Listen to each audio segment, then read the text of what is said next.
আন-নুজুমু আমানাতুন লিস-সামা ফাইযা যাহাবাতিন-নুজুমু আতাস-সামা মা তুআদ।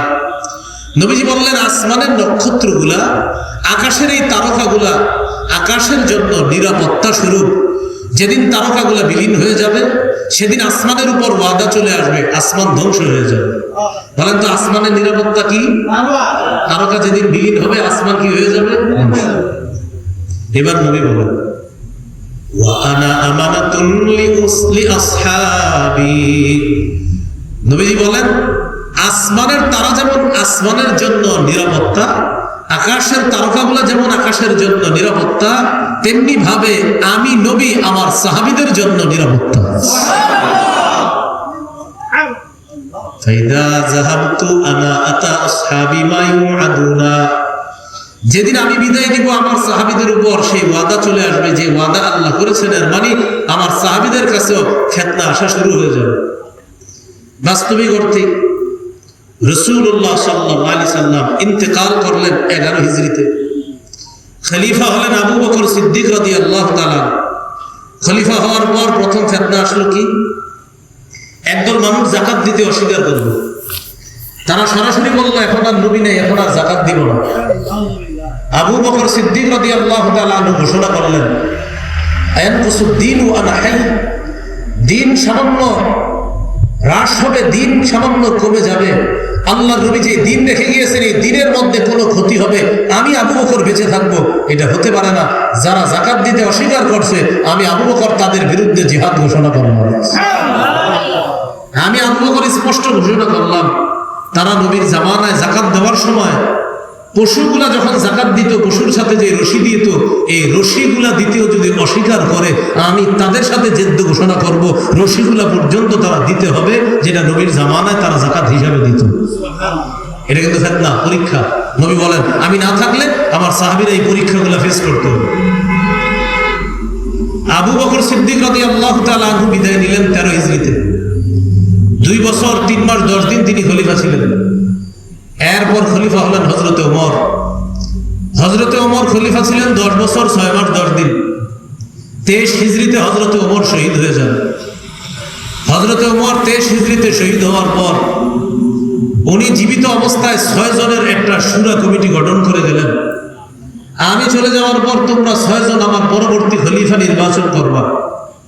এই 6 শুরা কমিটি মিলে পরবর্তী খলিফা নির্বাচন করলেন নবীর সবচেয়ে ভদ্র, সভ্য, নম্র, বিনয়ী এবং দানশীল, শ্রেষ্ঠ দানশীল সাহাবী উসমান ইবনে আফফান রাদিয়াল্লাহু তাআলা। হযরত উসমান খলিফা হওয়ার পর উনি খলিফা ছিলেন 11 বছর 11 মাস 28 দিন, মানে 2 দিন কম 12 বছর। 11 বছর 11 মাস 28 দিন, তো 12 বছর হইতে আর কয় দিন? 2 দিন। উনি খলিফা হওয়ার পর প্রথম 6 বছর তেমন ঝামেলা হয়নি। উনি খলিফা হওয়ার পর নম্র, ভদ্র, সভ্য হওয়ার কারণে আব্দুল্লাহ ইবনে সাবা নামে এক ব্যক্তি তার এই নম্র হওয়াটাকে দুর্বলতা নিয়ে মদিনায় এসে এই লোকটা ইহুদির সন্তান নিজের প্রকাশ করলো, মুসলমান, সবার সামনে মুসলমান হলো। আসলে মুসলমান না, বরং সে হলো মুনাফিক মার্কা একজন মুসলমান রূপ ধারণ করছে। এই লোকের টার্গেট হলো মুসলমানদের 2টি বিষয় ধ্বংস করা। বলেন কয়টি বিষয়? 1 নাম্বার একতা, এটা ধ্বংস করতে হবে মুসলমানের। এই বিষয়টা ধ্বংস করার জন্য এটা হলো তার প্রথম টার্গেট। 2 নম্বর, মুসলমানদের যে সততা, এই সততার উপর সন্দেহ সৃষ্টি করতে হবে মানুষের মনে। এই 2টা টার্গেট নিল আব্দুল্লাহ ইবনে সাবা। এই যে মুসলমানদেরকে 2 ভাগ করা শুরু করলো, অদ্যাবধি পর্যন্ত মুসলমানরা 2 ভাগ। এইভাবে হযরতে ওসমান 35 হিজরিতে শহীদ হলেন। শহীদ হওয়ার পর হযরতে আলী খলিফা হলেন। 4 বছর 9 মাস খলিফা ছিলেন। 40 হিজরিতে হযরতে আলী শহীদ হলেন। খলিফা হলেন তার সন্তান হযরতে হাসান। 6 মাস খলিফা থাকার পর স্বেচ্ছায় নবীর সাহাবী আমিরে মুআবিয়া রাদিয়াল্লাহু তাআলা আনহুকে খেলাফত হস্তান্তর করেন। আমিরে মুআবিয়া 41 হিজরি থেকে নিয়ে 60 হিজরি পর্যন্ত প্রায় 20 বছর খলিফা ছিলেন। এই 20 বছরের শিক্ষা খাত, প্রশাসনিক ব্যবস্থায় এত উন্নতি সাধন করলেন, সারা পৃথিবীর প্রান্তে প্রান্তে ইসলাম ছড়িয়ে গেল। পাকিস্তানের লাহোর, আফ্রিকার কঠিন অঞ্চল, সামারকান্দ, বুখারা সহ ভয়ঙ্কর যত অঞ্চলগুলো আছে সমস্ত অঞ্চলের মধ্যে ইসলামের পতাকা উড্ডীন হয়েছে। এমনকি জাহাজ দিয়ে যেতে হয় এমন একটা এলাকা নাম কনস্টান্টিনোপল, সেখানে পর্যন্ত একটা নৌবাহিনী নৌবহর নিয়ে সর্বপ্রথম ইসলামের দাওয়াত নিয়ে যে সাহাবীর আমলে যায় তিনি হলেন আমিরে মুআবিয়া রাদিয়াল্লাহু তাআলা।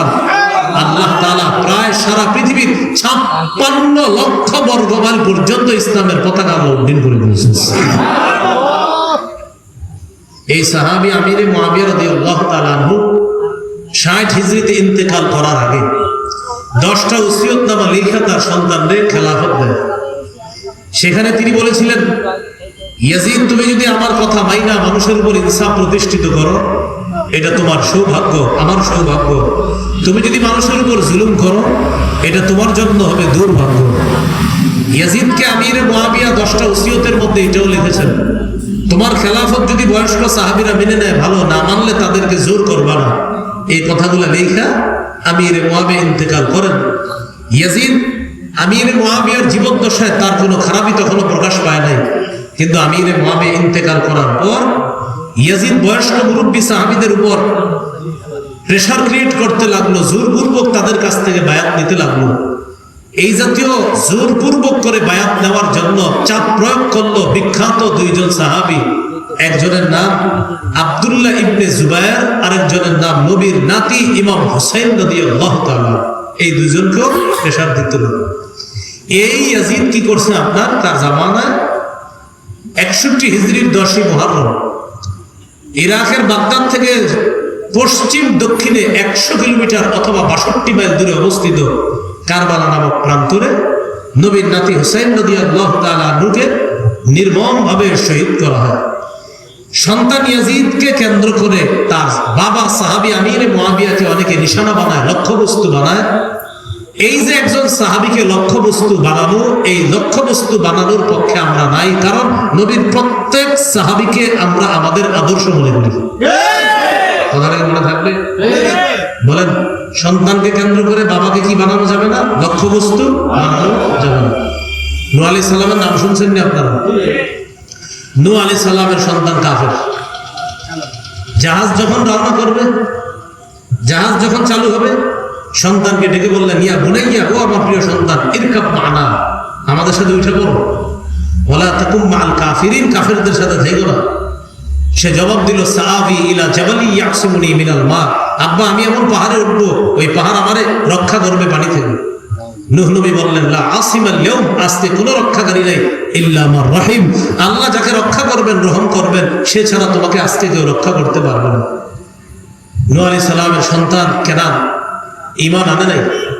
কথা হলো, সন্তান ঈমান যে আনে নাই, এই জন্য বাবারে দোষারোপ করা যাবে? দোষারোপ করা যাবে না। হয়তো চাপানোর অভ্যাস আছে, চাপান করুন, নষ্ট না, আমার আবার অভ্যাস নেই তো, নষ্ট হয়ে যাবে না। আর আপনার যদি অভ্যাস না থাকে, পিছনে কারো সবর্দ করে দেন। জি,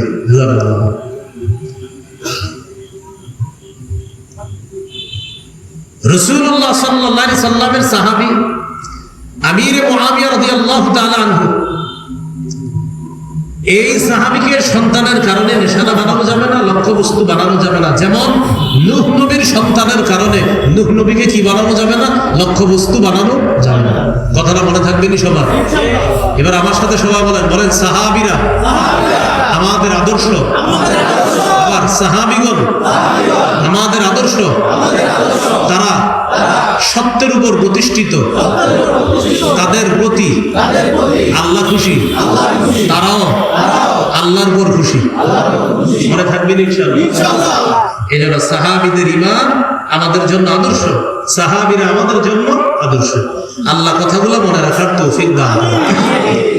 রাসূল সাল্লাল্লাহু আলাইহি সাল্লাম বলেন, মনে আছে কোথায়? মাগরিবের পরে ওই যে আসমানের দিকে তাকায়, ওয়া আনা আমানাতুল লি আসহাবি, আকাশের নক্ষত্র যেমন আকাশের জন্য নিরাপত্তা, আমি নবী আমার সাহাবীদের জন্য নিরাপত্তা। হাদিসের শেষে নবী বলেন, ওয়া আসহাবি আমানাতুল লি উম্মতি, আর আমার উম্মতের জন্য আমার সাহাবীদেরকে আমি নবী নিরাপত্তা হিসাবে ঘোষণা করলাম। বলেন আমাদের জন্য নিরাপত্তা কারা? সাহাবীরা। বলেন আসমানের নিরাপত্তা কি? সাহাবীদের নিরাপত্তা কে? নবী। আমাদের নিরাপত্তা কে? আসমানের নিরাপত্তা সাহাবীদের নিরাপত্তা নবী। সাহাবীদের নিরাপত্তা আমাদের নিরাপত্তা রাসূলুল্লাহ সাল্লাল্লাহু আলাইহি সাল্লাম বলেন ফাইদা যাহাবা আসহাবী আতা উম্মতি মা ইউআদুনা, আমার সাহাবীগণ যখন বিদায় নিবে একের পর এক আমার উম্মতের উপর ফিতনা আসতে থাকবে, ছোট ফিতনা বড় ফিতনা আসতে আসতে এক পর্যায়ে কিয়ামত সংঘটিত হয়ে যাবে। এই জন্য সাহাবায়ে কেরামের ঈমান আমাদের জন্য মাপকাঠি, তাদের ঈমান আমাদের জন্য আদর্শ। আল্লাহ আমাদেরকে মজবুত ঈমানদারি হওয়ার তৌফিক দান করুন।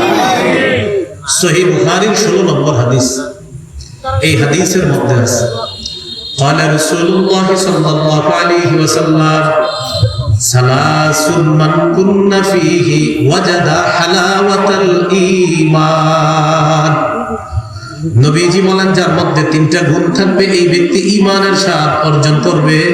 ঈমানের স্বাদ যারা অর্জন করতে চায় তিনটা গুণ অর্জন করলে ঈমানের স্বাদ পাওয়া যাবে। যাদের মধ্যে তিনটা গুণ থাকবে তারা ঈমানের স্বাদ পাবে। কয় গুণ? এবার আমরা পরীক্ষা করবো এই তিন গুণ আমাদের মধ্যে আছে কিনা। যদি না থাকে আনতে হবে, কমতি থাকলে বাড়াইতে হবে। এক নাম্বার আইয়াকুন আল্লাহু ওয়া রাসূলুহু আহাব্বা ইলাইহি মিম্মা সিওয়াহুমা। এক নাম্বার আল্লাহ আল্লাহ রসুল ছাড়া পৃথিবীতে যা কিছু আছে সব কিছুর চাইতে আল্লাহ এবং আল্লাহ রসুল আমার কাছে সবচেয়ে প্রিয় হতে হবে। এটা হলো এক নাম্বার। বলেন তো ঈমানের স্বাদ আমার অন্তরে পাওয়ার এক নাম্বার উপায় আল্লাহ আল্লাহ রসুল ছাড়া যা কিছু আছে সবার চাইতে সবচেয়ে বেশি প্রিয় হতে হবে কে? আল্লাহ এবং আল্লাহ রসুল। এটা দুই নাম্বার وأن يحب المرء لا يحبه إلا لله। দুই নাম্বার কোন মানুষকে ভালোবাসবে শুধুমাত্র আল্লাহর জন্য ভালোবাসবে। এক মুমিন আরেক মুমিনকে ভালোবাসবে একমাত্র আল্লাহর জন্য ভালোবাসবে। এটা হলো দুই নাম্বার।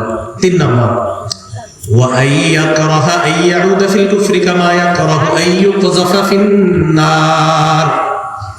আগুনের মধ্যে পড়ে যাওয়া যেমন অপছন্দ, আগুনের মধ্যে পড়ে যাওয়া যেমন অপছন্দ, তেমনি ভাবে ঈমানের মধ্যে প্রবেশ করার পর ঈমান থেকে বের হওয়া তেমন অপছন্দ। আবার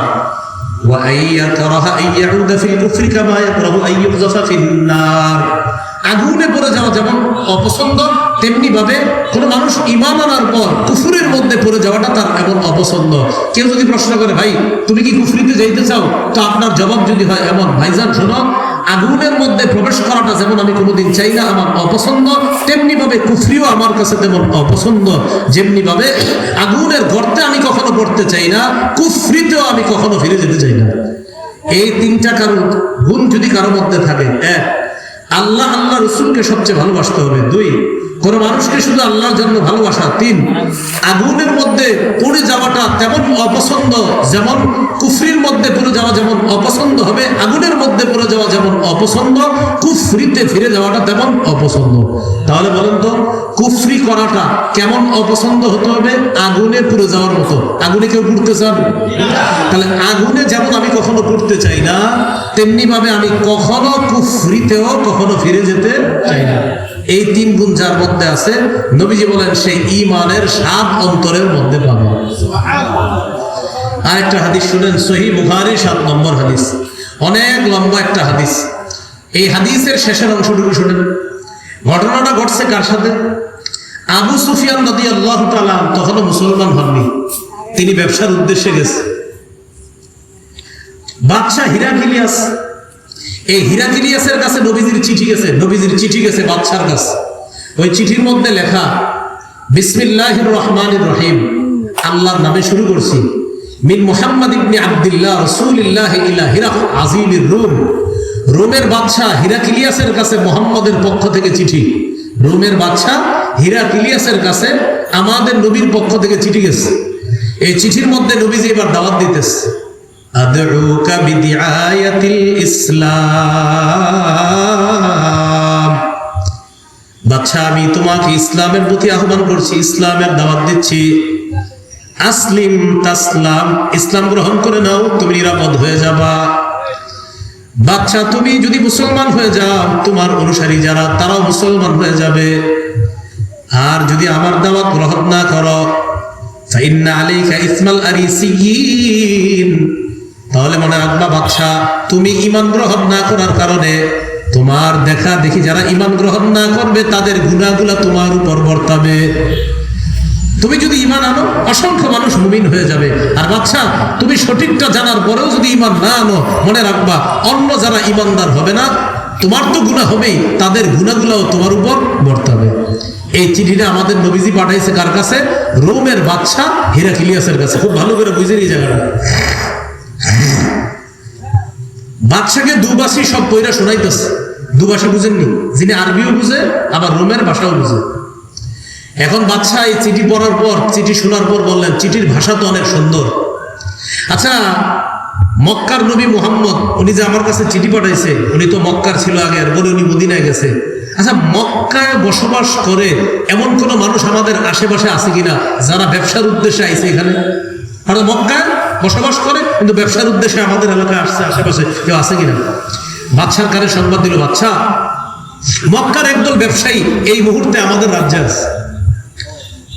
এবার একটা মজার ব্যাপার শোনেন, যেই ব্যবসায়ীরা আছে তারা সবাই কাফের। বলেন তো, মক্কার ব্যবসায়ী যারা বাদশার রাজ্যে অবস্থান করতেছে তারা সবাই কি? এটা বুখারী শরীফের 7 নম্বর হাদিস, শুরুর দিকে আছে। বাদশা বলল, তাদেরকে ডাকো, ব্যবসায়ী কাফেলা। এই কাফেলার নেতৃত্বে যিনি আছেন আবু সুফিয়ান রাদিয়াল্লাহু তাআলা, তিনি তখনও মুসলমান হন নাই। বাদশার দরবারে ডাক পড়ছে। ডাক পড়ার পর বাদশা সবাইরে বসাইছে কেমনে জানেন? সবার সামনে বসাইছে আবু সুফিয়ানকে, উনি লিডার, আর পিছনে বসাইছে অন্যদেরকে। বলেন তো, যাদেরকে ডাকছে তাদের মধ্যে কোনো মুসলমান আছে না? সবাই কাফের। কিন্তু সবাই কার দেশের? বলেন নবীর দেশের। বলেন কার দেশের? বাদশা দুবাসীকে বলল, তুমি জিজ্ঞাসা করো, তাদেরকে কিছু প্রশ্ন করো। যেই নবী আমার কাছে চিঠি পাঠাইছে ওই নবীর ব্যাপারে কিছু প্রশ্ন করতে থাকো। একের পর এক বাদশা প্রশ্ন করতেছে আর দুবাসী বুঝিয়ে দিতেছে। আবু সুফিয়ান রাদিয়াল্লাহু তাআলা আনহু মুসলমান হওয়ার পর তিনি বলছিলেন আর কি, দেখো, বাদশার সামনে যখন আমারে নিয়ে বসাইছে আমি তো তখনও মুসলমান হই নাই, বরং আমি পৃথিবীর সবচেয়ে শ্রেষ্ঠ শত্রু মুহাম্মদের সবচেয়ে পৃথিবীর শ্রেষ্ঠ শত্রু ছিলাম আমি, আবু সুফিয়ান। তখন তা আমি আবু সুফিয়ান যখন বসছি, বসার পর বাদশা আমার পিছনে যারা বসা তাদেরকে বলছে, শোনো, তোমাদের লিডারকে এখন যত প্রশ্ন করা হবে, যদি লিডার সত্য কথা বলে তোমরা পিছন থেকে সত্যায়ন করবা, হা হা, তিনি যা বলতেছেন সব সত্য। তিনি যদি একটা মিথ্যা কথা বলে, ফাকাযযিবুহু, তোমরাও পিছন থেকে বলে উঠবা, আবু সুফিয়ান তোমার এই কথাটা কিন্তু মিথ্যা, এরকম তোমরা বলবা। তো আবু সুফিয়ান বলতেছে, আমি চিন্তা করতেছি একটা মিথ্যা কথা বলবো কিনা। এমনি মুহাম্মদ আমার শত্রু, কিন্তু আমারে মুহাম্মদের ব্যাপারে যা জিজ্ঞাসা করতেছে আমি একের পরে এক সব সত্য কথা বলতেছি, একটা মিথ্যা কথাও বলতেছি না। আবু সুফিয়ান বলেন, আমি মিথ্যা কথা বলতে চাইছিলাম কিন্তু বলি নাই, কেন জানো? আমি চিন্তা করলাম ভবিষ্যতে যখন আমি মক্কায় যাব, যাওয়ার পর যদি কোনো কারণে আমার সম্প্রদায়ের সাথে ঝগড়া হয়, আমার বলতে পারে, আবু সুফিয়ান বেশি কথা কইও না, তুমি কিন্তু সেদিন বাদশার সামনে মিথ্যা কথা বলছিলা। তো এই লজ্জায় মুহাম্মদের শ্রেষ্ঠ শত্রু হওয়া সত্ত্বেও মুহাম্মদের ব্যাপারে একটা মিথ্যা কথাও আমার মুখ থেকে বের হয়ে গেছে। এখান থেকে একটা শিক্ষণীয় আছে, একজন কাফের এটা সহ্য করে না তারে কেউ মিথ্যাবাদী বলবে। একজন কাফের এটা সহ্য করতেছে না যে আমার কেউ মিথ্যাবাদী বলবে। চিন্তা করেন, আমরা জাগ্রত অবস্থায় সকাল থেকে ঘুমের আগ পর্যন্ত কি পরিমাণ মিথ্যা কথা বলি। তার লজ্জা কি যে আমারে যদি কোনোদিন কথায় কথায় ঝগড়ায় বলে ফেলে, আবু সুফিয়ান বেশি কথা কও না, তুমি কিন্তু মিথ্যা কথাও কও, মনে নাই বাদশা রুমের সামনে মুহাম্মদের ব্যাপারে মিথ্যা বলছিলা? এইটা আমার মনে পড়ার কারণে মুহাম্মদ আমার শ্রেষ্ঠ শত্রু হওয়া সত্ত্বেও একটা মিথ্যাও আমি তার ব্যাপারে বলি নাই। এবার মূল অংশটা শুনুন। আবু সুফিয়ান রাদিয়াল্লাহু তাআলা আনহুকে জিজ্ঞাসা করছে, ওয়াসাআলতুকা আয়াজিদুনা আম ইয়ানকুসুন। আবু সুফিয়ান, তোমাকে জিজ্ঞাসা করলাম মুহাম্মদের অনুসারীরা বাড়তেছে নাকি কমতেছে, তুমি জবাব দিলা ইয়াজিদুনা, তারা বাড়তেছে। সুবহানাল্লাহ। বাদশা হিরাক্লিয়াস বলতেছে, আবু সুফিয়ান, কাযালিকা আমরুল ঈমান হাত্তা ইয়াতিম্মা। ঈমান এমন জিনিস, এটা যতদিন পরিপূর্ণ না হবে ততদিন ঈমানদারের সংখ্যা বাড়তেই থাকবে, কমবে না। সুবহানাল্লাহ। বলেন প্রতিদিন মুমিন হইতেছে এরকম সংখ্যা কমতেছে না বাড়তেছে প্রতিদিন?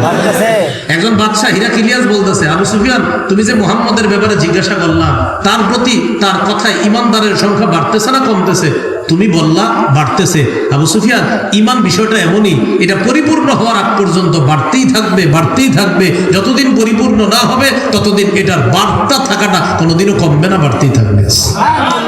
এবার আরেকটা, ওয়াসালতুকা, আমি তোমাকে প্রশ্ন করেছিলাম, আয়াত্তাদু আহাদুন সাখতাতান লিদিনিহি, মুহাম্মদের ধর্ম গ্রহণ করার পর, অন্তর থেকে ধর্মটা মেনে নেওয়ার পর, এই ধর্মরে অপছন্দ করে কেউ কি ধর্ম থেকে বের হয়ে গেছে? মুহাম্মদ সাল্লাল্লাহু আলাইহি সাল্লাম ধর্ম গ্রহণ করার পর এই ধর্মকে অপছন্দ করে কি কেউ ধর্ম থেকে বের হয়ে গেছে? তুমি জবাব দিয়েছো না। তখন বাদশা বলতেছে, আবু সুফিয়ান, ওয়াকাযালিকাল ঈমান হিনা তুখালিতু বাশাশাতুল কুলুবা, ঈমান জিনিসটা এমন, ঈমানের স্বাদ যখন কারো অন্তরে ঢুকে পড়ে তখন সে ঈমান ছেড়ে আর কখনো বের হতে পারে না। এটা এমন এক স্বাদ, এই স্বাদ যেই কলবে ঢুকবে সেখান থেকে আর সে বের হতে পারবে না। এই ঈমানের স্বাদ কাদের কলবে বেশি ছিল?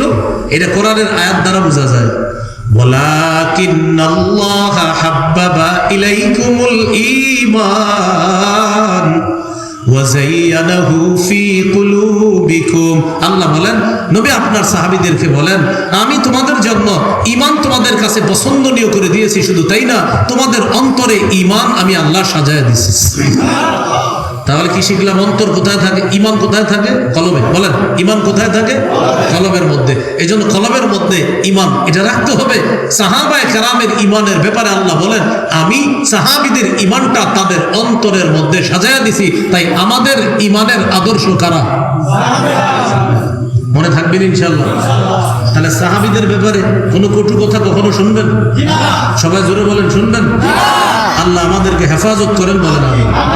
সহিহ বুখারীর বর্ণনা, قال رسول الله صلى الله عليه وسلم لا تسبوا اصحابي, নবীজি বলেন তোমরা আমার সাহাবীদেরকে কখনো গালি দিবা না।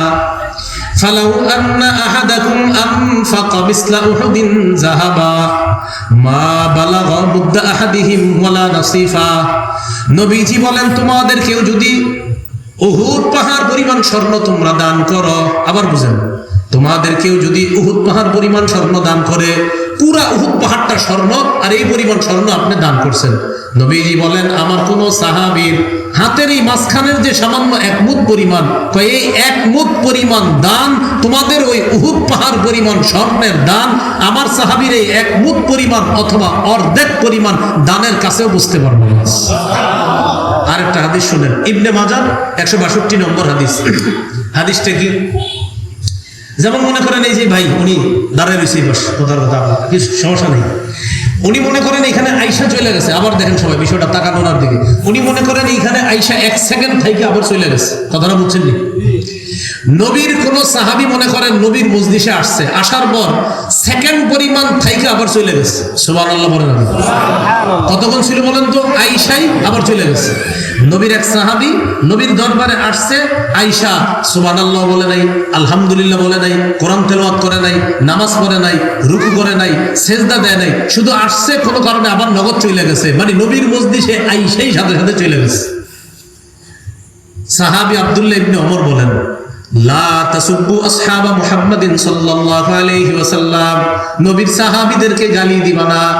লামুকামু আহাদিহিম সাআতান ইয়ানি মা'আন নবী সাল্লাল্লাহু আলাইহি ওয়াসাল্লাম খায়রুম মিন আমালি আহাদিকুম উমরা, তোমাদের কোন ব্যক্তি সারা জীবন ইবাদত করবা, তোমাদের কারো সারা জীবনের ইবাদত আর নবীর কোন সাহাবী তার মজলিসের মধ্যে সামান্য সময়ের অবস্থান, সামান্য সময় আসছে চলে গেছে, এই সামান্য সময়ের অবস্থান তোমাদের কারো সারা জীবনের ইবাদতের চাইতে ওটা আল্লাহর কাছে বেশি দামি। আমি আপনার সারা জীবন ইবাদত করছি, নবীর কোন সাহাবী আসছে চলে গেছে, মানে মুহূর্ত অবস্থান করছে, কার সামনে? নবীর সামনে। সাহাবী বলেন আল্লাহর নবীর সামনে কোন ব্যক্তির সামান্য অবস্থান আমাদের কারো জীবনের সারা জীবনের ইবাদতের চাইতে অতটুকু অবস্থানের দাম আল্লাহর কাছে আরো বেশি। তাহলে এই সাহাবীদের ব্যাপারে কোনোভাবে কি আমাদের জবান নাপাক করা যাবে? আল্লাহ আমাদেরকে হেফাজত করেন। হাদিসের একটা কিতাব আছে আল জামিউস সগীর, এই কিতাবের 8715 নম্বর হাদিস। এই হাদিসের মধ্যে আছে قال رسول الله صلى الله عليه وسلم من سب اصحابي عليه لعنة الله والملائكة والناس اجمعين। নবীজি বলেন, আমার সাহাবীদেরকে কোনো ব্যক্তি যদি গালি দেয়, তার উপর আল্লাহর অভিশাপ, আল্লাহর ফেরেশতাদের অভিশাপ, সারা পৃথিবীর সমস্ত মানুষের অভিশাপ। বলি নাউজুবিল্লাহ। আল্লাহ আমাদের এই জবানকে সাহাবীদের সমালোচনা করা, সাহাবীদের সমালোচনা শোনা থেকে এই কান, সাহাবীদের সমালোচনা করা থেকে এই জবানকে আল্লাহ হেফাজত করুন। তাহলে বলেন, আমাদের ঈমানের আদর্শ কারা? বলেন, সাহাবায়ে কেরামের ঈমান আমাদের জন্য কি আদর্শ? এটা আল্লাহ সূরা বাকারার 13 নম্বর আয়াতে বলেন, আমিনু কামা আমানান নাস। ঈমান আনো সাহাবীদের মতো ঈমান। ঈমান আনো যেমন লোকেরা ঈমান এনেছে। লোকেরা দ্বারা উদ্দেশ্য সাহাবায়ে কেরাম যেমন ঈমান এনেছে তেমন ঈমান আনো। অন্য আয়াতে আল্লাহ বলেন, ফাইন আমানু বিমিসলি মা আমানতুম বিহি ফাকাদ ইহতাদাও। যদি তারা ঈমান আনতো, ও সাহাবীরা তোমাদের মতো যদি তারা ঈমান আনতো, ফাকাদ ইহতাদাও, তাহলে তারা হেদায়েত প্রাপ্ত হয়ে যেত। আল্লাহ বলতেছেন, যদি তারা তোমাদের মতো ঈমান আনতো, ফাকাদ ইহতাদাও, তাহলে তারা হেদায়েত প্রাপ্ত হয়ে যেত। তাহলে আমরা সাহাবীদের মতো ঈমান আনতে হবে। মনে থাকবেন ইনশাআল্লাহ। এবার সাহাবীদের ঈমান কি পর্যায়ের ছিল কয়েকটা ঘটনা শুনেন। আবু বকর সিদ্দিক রাদিয়াল্লাহু তাআলা আনহুর ঘটনা, সহিহ বুখারী 3905 নম্বর হাদিস। এই হাদিসটা অনেক বড় হাদিস। হাদিসের মূল অংশটা আপনাদেরকে বলি। হাদিসের বর্ণনাকারিণী আয়েশা সিদ্দিকা রাদিয়াল্লাহু তাআলা আনহা, তার থেকে বর্ণনা, তিনি বলেন,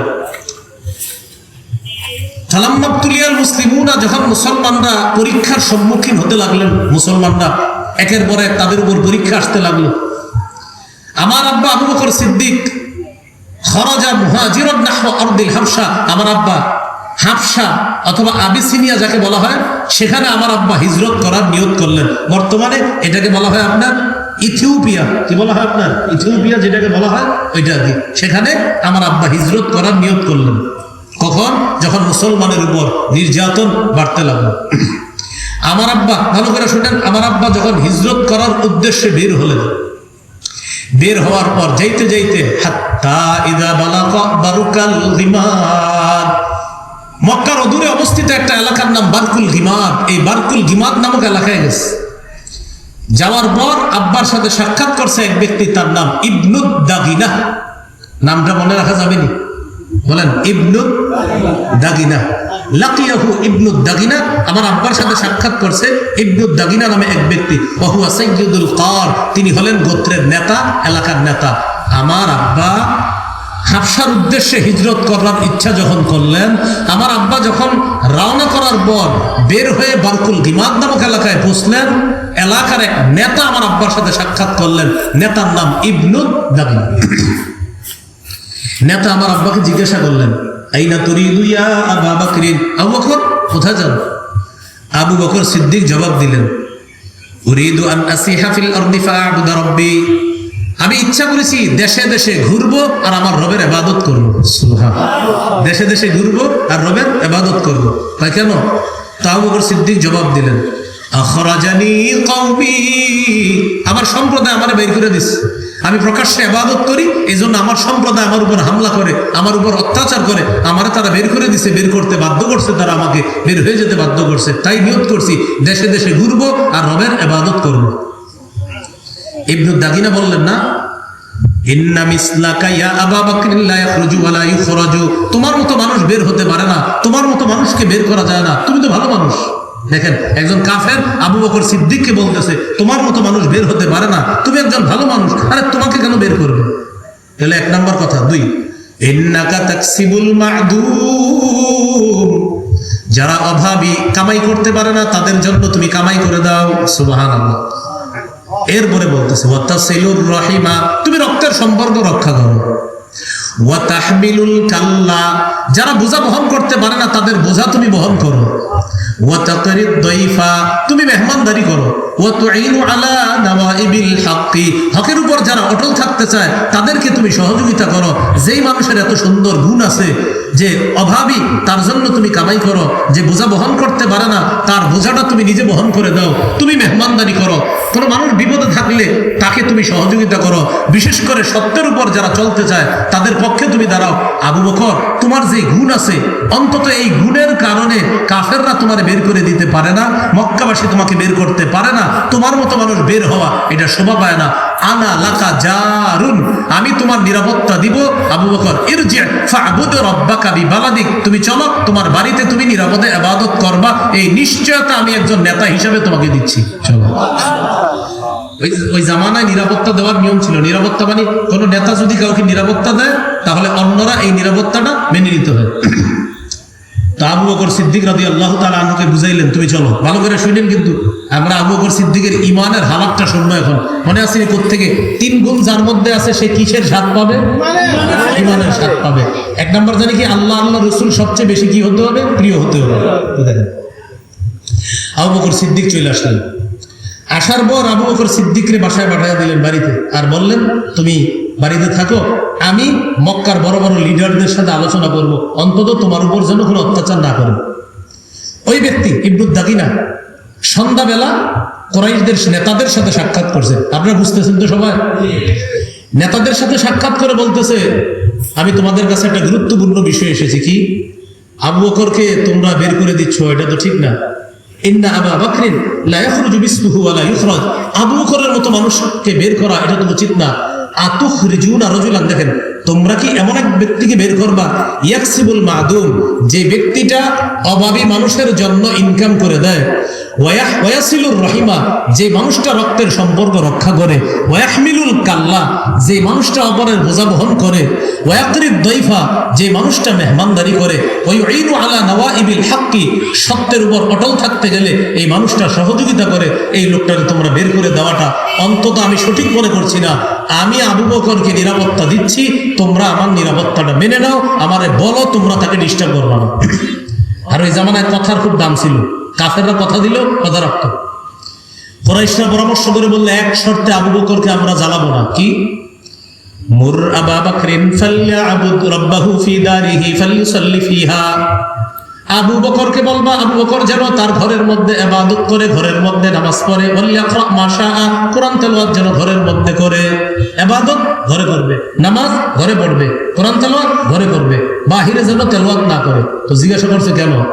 দেখেন কাফেররা কি বলে, ইন্না নাখশা আইয়াফতিনা নিসাআনা ওয়া আবনাআনা, আমাদের আশঙ্কা হয় আবু বকর যে নরম মানুষ, বাহিরে যদি কোরআন তেলাওয়াত করে, তার কোরআন তেলাওয়াত শুই না আমাদের সন্তানরা তার কোরআন তেলাওয়াতে মুগ্ধ হয়ে তার প্রতি আকৃষ্ট হয়ে যেতে পারে। ভয় কিসের? না, বাহিরে কোরআন তেলাওয়াত করলে সমস্যা আছে। তো কি সমস্যা? আমগো সন্তান, আমগো বিবিরা গিয়া ওর প্রতি আকৃষ্ট হয়ে যেতে পারে, মুসলমান হয়ে যেতে পারে। অতএব বলবা ইবাদত বন্দেগী যা করার ঘরে করতে বলবো। ইবনু দাগিনা এসে বলতেছে, আবু বকর একটু কষ্ট করতে হবে। কি?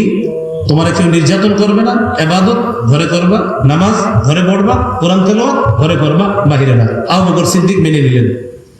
মুসলমান তো, মুসলমান পুরুষ যারা আছি আমরা, ঘরে কয়দিন নামাজ পড়তে ভালো লাগে বলে? মসজিদে নামাজ পড়ার মজাটাই আলাদা। মসজিদে নামাজ না পড়লে আপনার মনে হবে কি আজকে নামাজ পড়েন নাই, এরকম মনে হবে। মসজিদে নামাজ পড়লে আপনার মনে হবে আলহামদুলিল্লাহ, কিন্তু দেখবেন আপনি মসজিদ ছাড়া অন্য যা নামাজ পড়লে আপনার একটা পেরেশানি কাজ করবে, হুর নামাজ মনে করি, আসলে কিন্তু পড়ছেন। কিন্তু মসজিদের সাথে মুসলমান আমরা যারা আছি, আমাদের আজীব নিবিড় এক সম্পর্ক।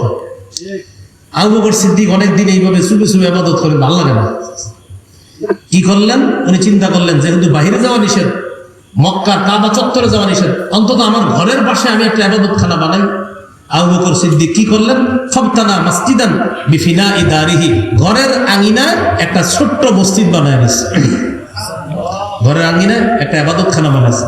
এই জন্য এই হাদিসের আলোকে মুহাদ্দিসিনে কেরাম বলে, যারা ঘর বানান আপনারা, ঘর নফল ইবাদতের জন্য প্রতিটা ঘরে আলাদা ছোট্ট একটা ইবাদতখানা করা দরকার। নফল ইবাদতের জন্য প্রত্যেকটা ঘরে ছোট্ট একটা ইবাদতখানা রাখা, এটা উত্তম। দেখবেন ইবাদতখানা আলাদা থাকলে ইবাদত করতে আলাদা একটা মন চায়। আবু বকর সিদ্দিক ছোট্ট একটা ঘর বানাইছে, আপনার মসজিদ বানাইছে কোথায়? ঘরের আঙিনা। বানানোর পর সেখানে ইবাদত করে, সেখানে নামাজ পড়ে, আর কোরআন তেলাওয়াতটা যখন করে একটু মাঝে মাঝে জোরে হয়ে যায়। জোরা হয়ে যাওয়ার কারণে কি হয়েছে ঘটনাটা? কুরাইশের কাফেররা তাদের বিবিরা আর তাদের সন্তানরা দলে দলে আবু বকর সিদ্দিককে দেখার জন্য তার বাড়ির আঙিনার মসজিদের সামনে উপস্থিত। এবার শুনেন কি হয়েছে। ফায়াআজাবুনা লাহু ওয়া ইয়ানজুরুনা ইলাইহি ফায়াআজাবুনা লাহু ওয়া ইয়াতাআজ্জাবুনা। আবু বকর সিদ্দিকের বাড়ির সামনে আসে, আসার পর আবু বকরকে দেখে, দেখার পর আশ্চর্য হয়ে যায়। আম্মা জান বলেন, ওয়াকানা আবু বকরিন রাজুলান বাক্কা। আবু বকর প্রচুর কান্না করতেন। কোরআন তেলাওয়াত যখন করতেন আবু বকরের চোখ দিয়ে পানি পড়তো। এই দৃশ্য দেখা কাফেরদের স্ত্রী আর সন্তানরা আবু বকরের প্রতি আকৃষ্ট হয়ে যায়। অন্তরে ইসলামের প্রতি ভালো লাগা কাজ করা শুরু করে দিচ্ছে। কাফেররা বিষয়টা দেখলো, ঘটনা কি? আমাদের বউ সন্তানরা যায় কই দূরে, দেখে আবু বকর সিদ্দিকের বাড়ির পাশে যে ছোট্ট মসজিদ, ওখানে গিয়ে উপস্থিত হয়। ইবনুদ দাগিনারে ডাকছে কুরাইশরা, মনে আছে ইবনুদ দাগিনা? যে আবু বকরকে কি দিছে? নিরাপত্তা। ইবনুদ দাগিনা কথা ছিল কি, আবু বকর ইবাদত বন্দেগী ঘরে করবে, কিন্তু করতে শুধু ঘরের বাইরে।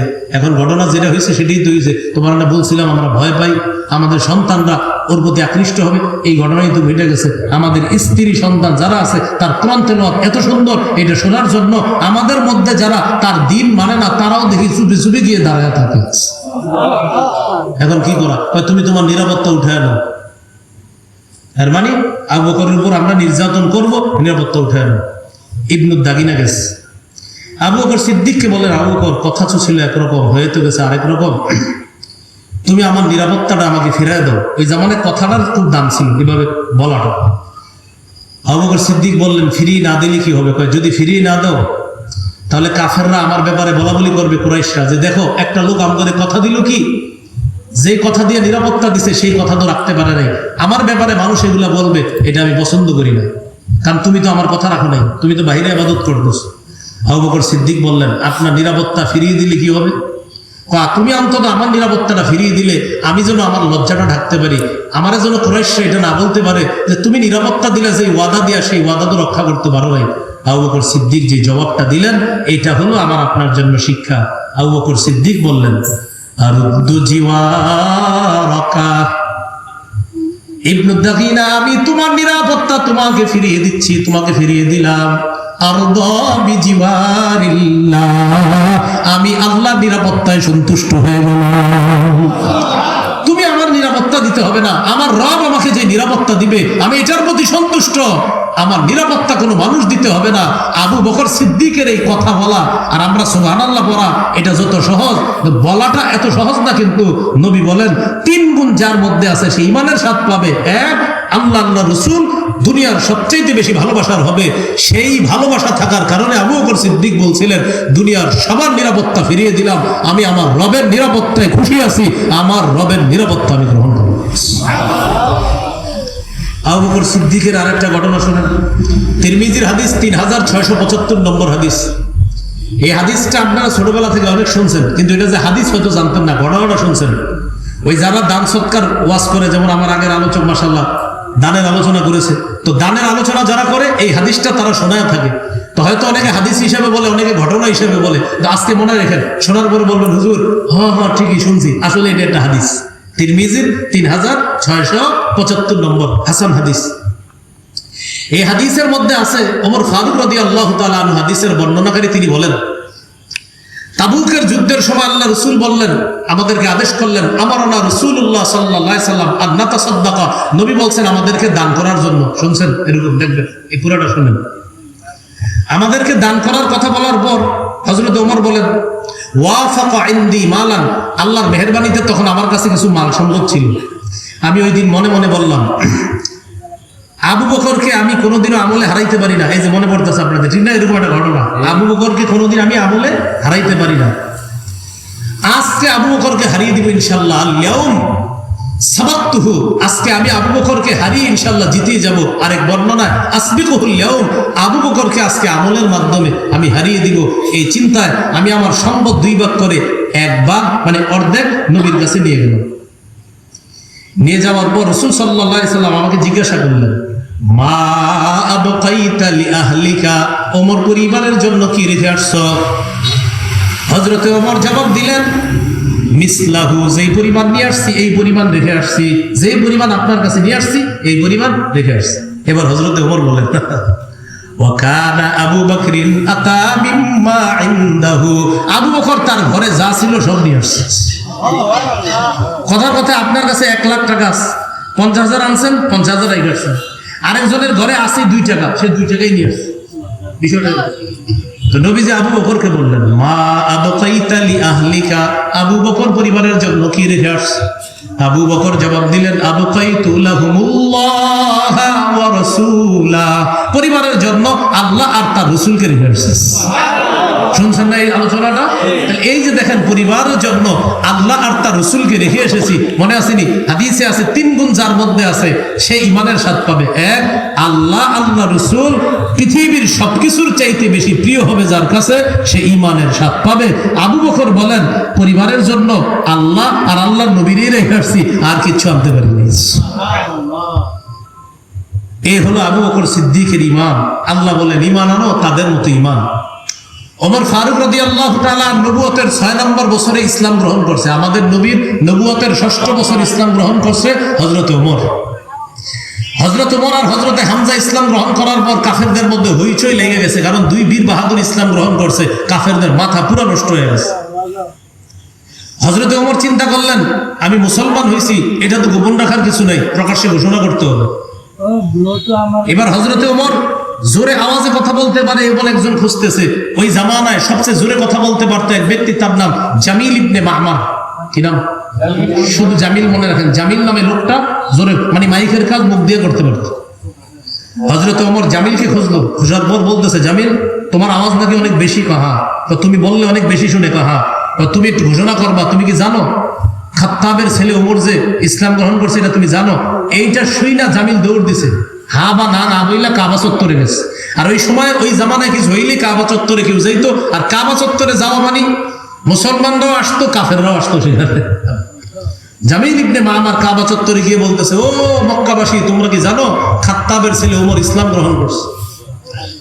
এইটা না বইলা হযরত ওমর বলছিলেন, এই ঘোষণা দিবা যে আমি ইসলাম গ্রহণ করছি। জামিল ইবনে মাহমার কি করছে? ঘোষণা করছে, হে মক্কাবাসী, তোমরা কি জানো খাত্তাবের ছেলে বেদিন হয়ে গেছে? নাউজুবিল্লাহ। কি হয়ে গেছে? হযরত ওমর বলছে, আমি যে মুসলমান হয়েছি তুমি কি জানো? সে গিয়ে ঘোষণা করলো বেদিন হয়ে গেছে। হযরত ওমর তার থামায়া দিয়ে বললেন, এই ঘোষণা সঠিক হয়নি, তুমি বলো। ওয়ালাকিন আসলামতু, আমি ওমর ইসলাম গ্রহণ করেছি, এই ঘোষণা দেব।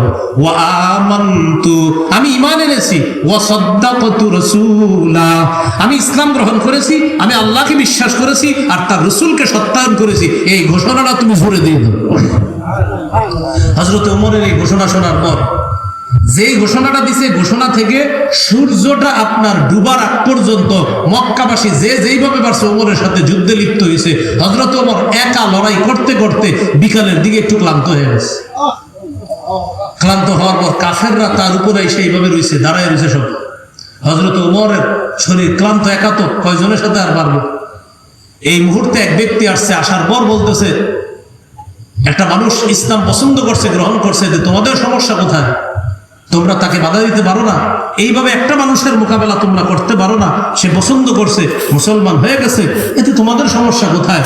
মুহাদ্দিসিনে কেরাম লেখেন যে হযরতে ওমরের ভিতর ইসলামের সৌন্দর্যতা আগে যেমন ছিল ইসলামের সবচেয়ে বড় দুশমন, ইসলাম গ্রহণ করার পর ইসলাম তার কলবের মধ্যে এত বেশি পছন্দ হয়েছে যে এক ব্যক্তি বলছে বেদিন হয়ে গেছে, তো হযরত ওমর বলছে, না বেদিন বইল না, বলো আমি মুসলমান হয়েছি, বলো আমি শুধু আল্লাহকে বিশ্বাস করি, বলো আমি তার রাসূলকে সত্যায়ন করি। মনে আসেনি? অন্তরে স্বাদ পাওয়া যাবে যার মধ্যে আল্লাহ আল্লাহ রাসূলের ভালোবাসা সবচেয়ে বেশি হবে। হযরত ওমর ফারুকের আরেকটা বিবরণ আল মুস্তাদরাক লিল হাকিমে আসছে। ওমর ফারুক রাদিয়াল্লাহু তাআলা আনহুর জামানায় গেলেন কোন দেশে? তিনি সিরিয়ায় গেলেন সফর করার জন্য। তখন সিরিয়া বা শামের গভর্নরের নাম আবু উবাইদা ইবনুল জাররাহ, ভালো করে মনে রাখবেন। আবু উবাইদা ইবনুল জাররাহ রাদিয়াল্লাহু তাআলা আনহুকে হযরত ওমর বললেন, চলো একটু এলাকাটা ঘুরে দেখি।